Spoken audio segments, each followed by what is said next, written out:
กองพลทหารราบทีหนึ่งได้ลากเอาอาวุธยุทโธปกรณ์และรถทางการทหารทดลองแล่นทางไกล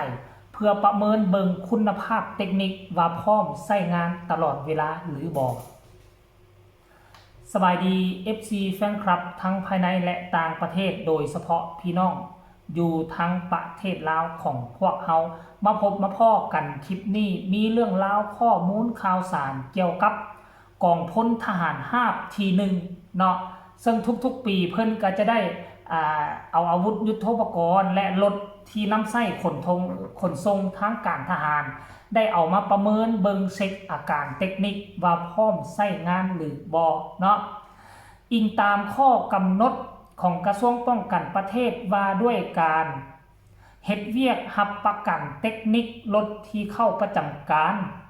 อยู่ในกองทัพประชาชนลาวปฏิบัติตามทิศชี้นำของกรมเทคนิคเหล่า6กรมใหญ่เทคนิคกองทัพเพื่อยกสูงความรับผิดชอบวิชาเฉพาะของตนที่ได้จัดตั้งมอบหมายให้มีคุณภาพดีกว่าเก่าเฮ็ดสำเร็จ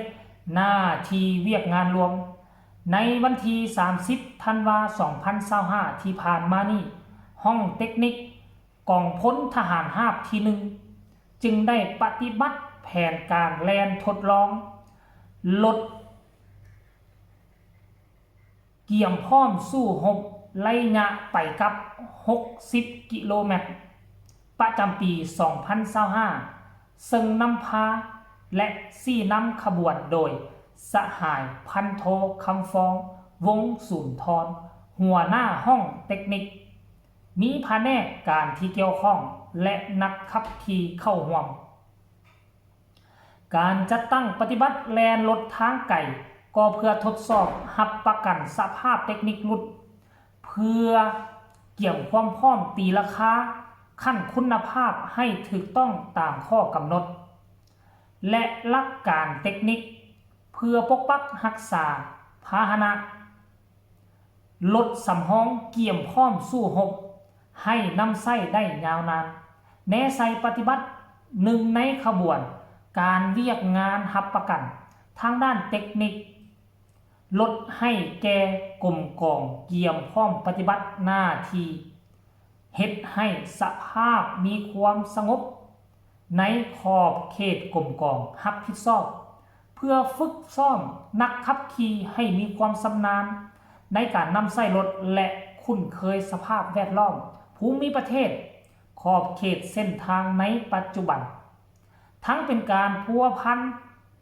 และบัวระบัดยานพาหนะให้ถูกต้องตามเทคนิคเฮ็ดให้มีสภาพดีตลอดเวลาสามารถนำใช้ให้มีคุณภาพและยาวนานจำนวนรถนำไปตรวจสอบเทคนิคด้วยการแล่นทางไกลทั้งหมด21คันท่านผู้ชม FC แฟนคลับสภาพเส้นทางแต่ละขอบเขตต้นทางหาจุดหมายปลายทางเป็นเส้นทางที่เหมาะสมให้แก่การทดสอบสภาพเทคนิครถเพราะว่ามีทั้งเขตห้าเพียงเขตผู้ดอยเขตผู้สูงมีทั้งเส้นทางแปลงใหม่บางจุดกิวแคบซึ่งได้ผ่านบ้านประชาชนจำนวนหลายสภาพรถเป็นรถที่ได้ผ่านการนำใช้เกี่ยมพร้อมสู้รบซึ่งได้เคลื่อนไหวในเขตธุรกันดารมาแล้วจำนวนหนึ่งและรถจำนวนหนึ่งบ่เคยผ่านการทดสอบซึ่งเป็นรถประจำการและรถแห่สำรองที่ยังบ่ทันนำใช้เป็นปกติท่านผู้ชม FC แฟนคลับการที่กองพลทหารราบที่1ออกมาเฮ็ดแบบนี้นี่บ่ได้เฮ็ดเป็นครั้งแรกซึ่งบางครั้งก็ปีละเทื่อบางครั้งก็ 2-3 ปีเทื่อนึงเนาะทุกประเทศเขาเจ้าก็มีการเฮ็ดแบบนี้เช่นเดียวกันบ่แม่นว่าโอ้บ้านเฮาบ่มีเซิร์ฟบ้านเฮาบ่มีเสือนะรถอยู่ในกรมกองใช้ทางการทหารก็สิป้าปล่อยทิ่มไว้หั่นล่ะมันเป็นไปบ่ได้รถจะใหม่ซำใดถ้าหากว่าปะทิ่มบ่มีการอุ่นจักรอุ่นเครื่องไว้จักหน่อยนึงยางก็หัวลมก็อ่อนเนาะปะไว้โดนก็ติดจักรบ่ได้น้ำมันเครื่องแห้งต่างๆนานาเพราะฉะนั้น เนาะกองทัพทุกประเทศอยู่บนโลกนี้เขาก็จะมีการ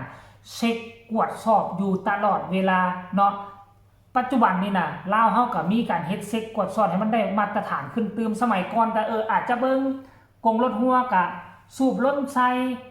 2-3 มื้อติดจักอุ่นเครื่องเทื่อนึงเฮ็ดลักษณะแบบนี้นะแต่ปัจจุบันนี้มีการทดสอบทางไกลไปกลับ60 กิโลเมตรเนาะบางครั้งรถเฮาจอดไว้เวลาเฮาติดจักอุ่นเครื่องเฮาก็บ่ฮู้เด้เฮาบ่ได้เคลื่อนไหวไปทางหน้านะมันต้องได้เคลื่อนไหวให้ล้อหมุนไปทางหน้ามันจึงจะฮู้สภาพรถว่าพร้อมใช้งานหลายน้อยขนาดใดพอเวลาเกิดศึกสงครามมารถเรานี่มันจะต้องแล่นไปทางดินแดนทางบุลุกคุกคักมันจะเต้นไปดงดังๆว่าสภาพเทคนิคช่วงล่างของรถมันพร้อมใช้งานอยู่ตลอดเวลานะบ่เพราะว่าอิงตามสภาพการประเทศเพื่อนบ้านและก็ทั่วโลกสิ่งที่มันเกิดขึ้นสิ่งที่แน่นอนมันก็บ่แน่นอนเช่นเดียวกันประเทศอ้อมข้างบอกว่าเป็นเพื่อนมิตรสนิทสนมกันบ่แน่เด้จะปืนหันใส่กันก็มีเฮาเห็นหลายชาติแล้วบ่ว่าจะอยู่ทางยุโรปบ่ว่าจะอยู่ทางใดตะวันตกตะวันออกก็เป็นแบบนี้ตลอดเวลาทั้งศึกภายในทั้งศึกภายนอกเพราะฉะนั้นแล้วกองพลทหารราบที่1เขาเจ้าจึงมีความจำเป็นต้องได้เอาอาวุธยุทโธปกรณ์มาคัดเก่าเขาเอิ้นว่ามาคัดเก่าแล้วก็บ่นี่เรื่องเทคนิคก็เรื่องนึงแล้วเรื่องโชเฟอร์รถนักขับขี่ก็คือกันมีคนเก่าออกคนใหม่มาประจำการแทนกันมันมีสลับซับเปลี่ยนเพราะฉะนั้นคันคนใหม่มาบ่เคยจักเทื่อมันก็จะบ่สิ้นเคยกับอาวุธยุทโธปกรณ์มันก็ต้องได้ทายทอดให้กันและก็เลยไปนำใช้ตัวจริงไปทดลองตัวจริงแลนทางไกลเป็นขบวนใช้รถครั้งนี้ก็21กว่าคันนักขับขี่ก็หลายคนเติบอาวุธยุทโธปกรณ์หรือว่ารถดังกล่าวนี่นะหากว่าเกิดอีหยังขึ้นกับบ้านเฮาก็จะเป็นรถที่นำใช้แกอาวุธยุทโธปกรณ์แกกองกำลังพลเข้าสู่สนามรบตัวจริงคันถ้ากรณีว่าคนพ้นทานขึ้นรถขี่ออกไป20-30 กิโลเมตรตายแตกอยู่ซะแล้วโอ้ยมันบ่ทันการเพราะฉะนั้นการที่เขาเจ้าเฮ็ดแบบนี้นี่มันถูกต้องที่สุดแล้วเก่าแต่ให้มันใช้งานได้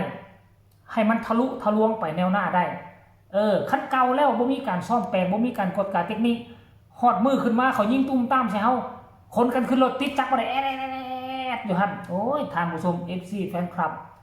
ก็นำเสนอเอามาฝากเอามาต้อนเพียงซ้ำนี้ก็แล้วกันบางคนก็ถามว่าไปเอาข้อมูลข่าวสารนี่มาจากไสเรื่องราวทางการทหารบุคคลเอามาเปิดเผยแม่มันเป็นความลับว่าซั่นเด้ทุกสิ่งทุกอย่างที่ได้มานี่โดยเฉพาะคือข่าวตัวนี้ได้มาจากเพจของกองพลทหารราบที่1เป็นเพจประจำกรมกองของเขาเลยออกมาเขียนข่าวพร้อมกับรูปภาพมาลงเฮาจึงมีข้อมูลข่าวสารเอามาตีแพร่อีกครั้งนึงเพื่อเป็นกระบอกเสียงให้กับกองพลทหารราบที่1นั่นเองบางข้อมูลอาจจะบ่ถูกต้องการอ่านคลิปอ่านข่าวอาจจะคล่องๆค้าๆก็ต้องขออภัยนำกันมาณที่นี้ด้วยปีใหม่ฟ้าใหม่